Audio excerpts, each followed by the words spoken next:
Tahimik ang lumang simbahan. Ang mga estudyante ay pumasok ng sabay-sabay para sa isang project. Malamig ang hangin. Mabigat sa dibdib ang paligid. Isa-isa silang gumalaw, naglibot, nagtawanan.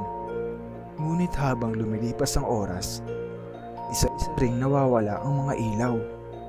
Isa-isa ring hindi na lumalabas ang mga kasama.